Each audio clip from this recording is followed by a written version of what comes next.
तो अभी बॉलीवुड के साथ वो चीज़ चल रही है, और वो चीज़ भी इसीलिए चल रही है क्योंकि अभी तक इसके बारे में किसी ने बात नहीं करी थी, और जब बातें निकल के सामने आना शुरू हुई तो एक के बाद एक इतनी बातें आई हैं कि अब बातें ख़त्म होने का नाम नहीं ले रही हैं। जय हिंद दोस्तों। तो जैसा कि हम सभी ने देखा और जाना भी कि पिछले कुछ दिनों में थिएटर्स के खुलने की हमें खबर मिलने लगी थी, और एक एक करके कई सारे शहरों में थिएटर्स खुलना शुरू भी हो गए। अब थिएटर जब खुलना शुरू हुए तो कई लोगों के जहन में ये सवाल उठा कि जब बॉलीवुड को लेकर लोगों के अंदर अभी इतना गुस्सा भरा हुआ है तो क्या थिएटर्स में लोग मूवी देखने जाएंगे। सबसे बड़ा सवाल लोगों के मन में ये पैदा हो रहा था। और उसके बाद जो दलीलें दी जा रही थी बॉलीवुड की तरफ से, उसमें सबसे बड़ी दलील ये थी कि भाई बॉलीवुड को जो बॉयकॉट करने की बात चल रही है और जो मीडिया में डिफेमेशन किया जा रहा है उसके कारण ना जाने कितने लाखों लोग हैं जो बॉलीवुड से जुड़े हुए हैं, जिनका कि रोज़गार बॉलीवुड से चलता है, उनके पेट पे लात पड़ सकती है। प्लस कई सारे मूवी थिएटर्स हैं जो कि बंद पड़े हुए हैं, जो कि उस प्रॉपर्टी का रेंट पे कर रहे हैं, उनके यहाँ भी कई सारे एम्प्लॉयज़ हैं जो काम करते हैं। तो इस कारण से लोगों के अंदर जो ये नफ़रत पैदा की जा रही है बॉलीवुड को लेकर, उससे कई लाख लोगों की नौकरियों को असर पड़ रहा है। प्लस जो आने वाला समय है वो बॉलीवुड के लिए और ज़्यादा बुरा हो सकता है क्योंकि हज़ारों करोड़ रुपए ऑलरेडी लगे हुए हैं। अब देखिए, ऐसा है कि थिएटर्स खुलना तो तय है, ऐसा नहीं है कि थिएटर्स नहीं खुलेंगे, क्योंकि वो भी एक तरह का बिजनेस है।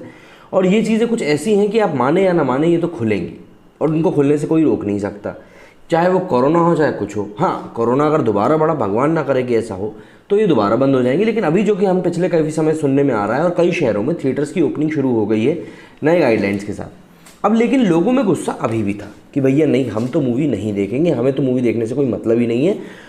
और लोगों के अंदर लॉकडाउन में सबसे बड़ी चीज़ का जो बदलाव आया है वो ये कि लोग अब ये चीज़ समझ गए हैं कि OTT प्लेटफॉर्म पे कई गुना ज़्यादा अच्छा कंटेंट अवेलेबल है बशर्ते बॉलीवुड की सड़ियल मूवीज़ को देखने से बेहतर।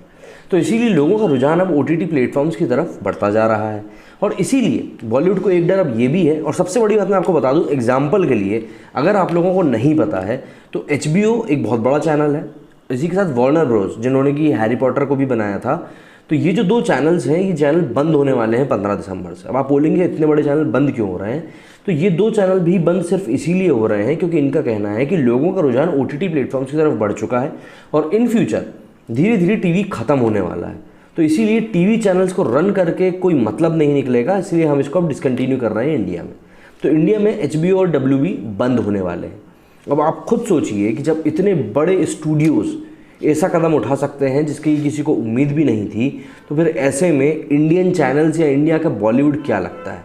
लेकिन फिर अभी भी कुछ चीज़ें होना बाकी हैं, कुछ उम्मीद अभी बाकी है बॉलीवुड को कि हो सकता है कि अभी भी दौर लौट आएगा। इसीलिए ये खबरें बार बार आ रही हैं कि ये जो चीज़ों लोगों के अंदर का जो गुस्सा है ये सिर्फ इसलिए है क्योंकि लोग अभी घर पर बैठे हुए हैं और बाहर नहीं जा रहे हैं। जो कि मुझे अब ऐसा नहीं लगता कि लोग घर पर बैठे हैं, क्योंकि भाई घर पे अब सिर्फ वही लोग बैठे हैं जिनके पास इतना पैसा है कि वो बैठ के खा सकते हैं, या उनके लिए नौकरी करने वाले लोग बाहर घूम रहे हैं तो उनको प्रॉफिट मिल रहा है और वो बैठ के खा रहे हैं। बाकी एक आम आदमी और एक गरीब आदमी, ये लोग सब बाहर निकल चुके हैं, काम धंधों पे लग चुके हैं, क्योंकि अगर ये लोग काम नहीं करेंगे तो इनका घर नहीं चल पाएगा। 2 वक्त की रोटी खाना मुश्किल हो गई थी लोगों की लॉकडाउन में, मैं आप लोगों को बता दूँ। तो ऐसे में जो बॉलीवुड वाले ये कह रहे हैं कि लोग अभी सिर्फ घर में बैठे हुए हैं इसलिए गुस्सा आ रहा है, तो मुझे नहीं लगता इस चीज़ में कौड़ी भर की भी सच्चाई है। दूसरी चीज़, एक खबर ये भी निकल के आ रही है कि जो सर्वेज होते हैं उसमें लोगों को ये पता चला है कि भाई थिएटर्स जैसे ही ओपन होंगे लोग मूवीज़ देखने जाएंगे। अब देखिए, यहाँ से ना 2 चीज़ें बाहर निकल के आती हैं। पहली तो ये कि ये खबर सच भी है, दूसरी ये कि इस खबर से लोगों के दिमाग पे इम्पैक्ट भी डाला जा सकता है। अब वो मैं आपको समझाता हूँ कैसे। देखिए, पहली बात तो ये कि अगर 10 लोगों की हम बात करें तो 10 में से ऐसा नहीं है कि 10 के 10 मूवीज़ को बॉयकॉट कर रहे हैं या फिर मूवीज़ ना देखने की बात कर रहे हैं। अब कारण कुछ भी हो सकता है, या तो उनको कंटेंट पसंद नहीं आता या उनके अंदर गुस्सा है, कुछ भी, सबका पर्सनल रीज़न है, कुछ भी हो सकता है। लेकिन 10 में से 2 या 3 लोग तो ऐसे ज़रूर होंगे जो मूवीज़ देखने जाएंगे। भाई सबका अपना अपना तरीका होता है, सबका अपना अपना मत होता है, तो 2 या 3 लोग ऐसे ज़रूर होंगे जो मूवी देखने जाएंगे। अब होगा क्या, जब ये 2 से 3 लोग मूवी देखने जाएंगे तो खबर कुछ इस तरीके से आएगी कि भारी बॉयकॉट के बावजूद लोग पहुँचे थिएटर्स मूवी देखने के लिए। खबर इस तरीके से सामने आएगी और फिर आपको ये बता के आपके दिमाग को डाइवर्ट किया जाएगा कि भाई ये जो लोग हैं आप ही लोग बॉयकॉट कर रहे थे लेकिन फिर भी तो लोग मूवीज़ देखने जा रहे हैं, मतलब आपका जो गुस्सा है वो फेक गुस्सा निकला। ये चीज़ आपको दिखाई जाएगी, उससे दिखाई ही नहीं जाएगी बल्कि आपके दिमाग में फीड करी जाएगी। उसके बाद आपको अपने आप के ऊपर डाउट पैदा होगा कि अरे यार, मैंने तो इतना कुछ सोचा था कि ऐसा करेंगे वैसा करेंगे, लेकिन ये जनता तो पागल है, देखो थिएटर पहुँच गई। और कहीं ना कहीं फिर आपके मन में ये चीज़ खत्म होने लगेगी कि यार बॉयकॉट शॉयकॉट करने से कोई मतलब नहीं निकलता, देखो लोगों को तो जाना है वो जा ही रहे। तो ऐसा है कि जिनको जाना है वो आज अगर थिएटर खोलेंगे तो भी जाएंगे और वो 1 महीने बाद भी जाएंगे। ये डिसाइड आपको करना है कि आपको जाना है कि नहीं जाना, आपको उन ब्रांड्स को यूज़ करना है या नहीं करना जिनको कि ऐसे फेक सेलिब्रिटीज़ वो करते हैं, मतलब एंडोर्स करते हैं। जैसे भी सैवलॉन का एक ऐड आया है, उसमें उन्होंने एक रियल लाइफ हीरो को एंडोर्स किया है। आप यूट्यूब पे जाके वो ऐड देखिए, बहुत अच्छा ऐड है।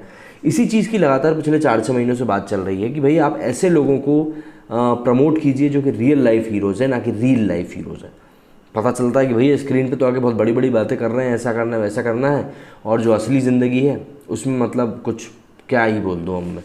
तो इसीलिए आपको ये चीज़ समझनी होगी कि जो चीज़ें आपको दिखाई दे रही हैं, जो चीज़ें आपको दिखाई जाएंगी, वो सब चीज़ें सही नहीं होती। एसएसआर के केस में कई बार ऐसा हो चुका है कि ऐसी खबरें निकल के आती हैं कि भाई सीबीआई ने कॉन्क्लूसिव रिपोर्ट सबमिट कर दी है, एम्स ने कॉन्क्लूसिव रिपोर्ट सबमिट कर दी है, इस नेता ने ऐसा बोल दिया है, उस नेता ने वैसा बोल दिया है, और फिर कुछ टाइम बाद हमको ऑफिशियल खबर सुनने को मिलती है कि ये सब फेक है। लेकिन उतने टाइम पीरियड में जो कि पूरी बातें चलती हैं, जैसे डॉक्टर सुधीर का भी अभी चला था कुछ समय पहले, जब उन्होंने फ्रेंडली मीडिया से बातचीत करी थी, तब भी लोगों का दिमाग ख़राब हो गया था कि यार ये तो कॉन्क्लूसिव रिपोर्ट आ गई, मतलब केस ही डिसमिस कर दिया जाएगा, इस तरह की बातें होना शुरू हो गई थी। लेकिन आपको यहाँ पे ये चीज़ समझनी होगी कि जो फेक न्यूज़ है और जो रियल न्यूज़ है, वहाँ पे आपको इस चीज़ को डिफ्रेंशिएट करना पड़ेगा। And if you are not able to differentiate it, just keep quiet and उसको स्प्रेड मत करो, सिंपल। और ना ही उसको अपने आप के ऊपर हावी होने दो जब कब कि आपको एक बहुत ही ज़्यादा कॉन्फिडेंट सोर्स से आपको वो चीज़ पता ना चल जाए। मेरा कहना बस इतना है, क्योंकि अब जो समय है ना वो ये है कि मेक इट और ब्रेक इट वाला टाइम है। क्योंकि देखो अब बॉलीवुड भी इसीलिए हलचल, जैसे करीना कपूर का एक बयान आया था कि अगर ये लोग हमको पसंद नहीं करते तो आप मत जाओ थिएटर। हम सब ने उनका वो वीडियो देखा तो उन्होंने बहुत सही बात कही थी, उसमें उन्होंने कोई गलत बात नहीं कही थी। उनका सीधा सीधा कहना था कि भैया अगर आपको पसंद नहीं है हमारी मूवीज़ तो मत देखो, तो नहीं देखो, है ना भाई। एरोगेंस अगर आपको यहाँ पे भी नहीं दिख रहा है तो फिर गलती आपकी है और किसी की गलती नहीं है। इसलिए आपको अपनी आंखें खोलनी होगी, जो बातें ये लोग कहते हैं इन बातों को आपको समझना होगा, और क्या थिंकिंग है इन लोगों की आपको लेकर, या हम सभी को लेकर क्या थिंकिंग है, आम जनता को लेकर क्या थिंकिंग है, आपको वो चीज़ समझनी होगी। क्योंकि अगर अभी भी आप लोगों ने वो चीज़ नहीं समझी तो बहुत ज़्यादा प्रॉब्लम हो जाएगी। प्रॉब्लम ये नहीं होगी कि आपको खाने पीने के लाले पड़ जाएंगे, हाँ ऐसा कुछ भी नहीं होगा। बस ये होगा कि जो फालतूपंती पहले से चलती आ रही थी वो आगे भी चलती रहेगी। देखिए बॉलीवुड को अभी इतनी परेशानी इसलिए हो रही है क्योंकि बॉलीवुड के कुत्ते के बारे में, बॉलीवुड के एयरपोर्ट लुक के बारे में, इन सब चीज़ों के बारे में बातें नहीं चल रही हैं। बातें चल रही हैं नेपोटिज्म की, बातें चल रही हैं ड्रग्स रैकेट की, बातें चल रही हैं इनके ख़राब कंटेंट की। तो बातें जो चल रही हैं वो भी रियलिटी चेक चल रहा है इन सब का, और रियलिटी चेक किसी को पसंद नहीं आता। अगर आप लोग मेरी बुराई करने बैठेंगे तो आपको मेरे बारे में सिर्फ बुरा ही बुरा दिखेगा, और फिर शायद से मुझे भी अच्छा ना लगे एक पॉइंट पे कि नहीं है मेरे बारे में तो बुरा ही बुरा बोल रहे हैं सब लोग।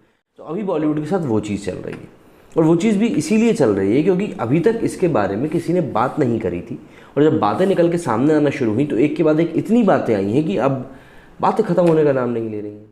तो इसीलिए आपको ये चीज़ समझनी होगी कि जो पूरा प्रोपेगेंडा चल रहा है, भाई सीधी सी आमिर खान को देख लीजिए, बंदा कभी किसी की मूवी की तारीफ़ नहीं करता, पर अक्षय कुमार की मूवी की तारीफ़ करी कि भैया क्या ट्रेलर आया है ऐसा वैसा, जबकि पूरी की पूरी कॉपी मूवी है। तो आप देखिए ना, हिपोक्रेसी खुद समझिए। उम्मीद करता हूँ जो चीज़ मैं आपको समझाना चाहता था आप समझ गए होंगे। मेरे इस वीडियो में फ़िलहाल इतना ही। जय हिंद, जय भारत।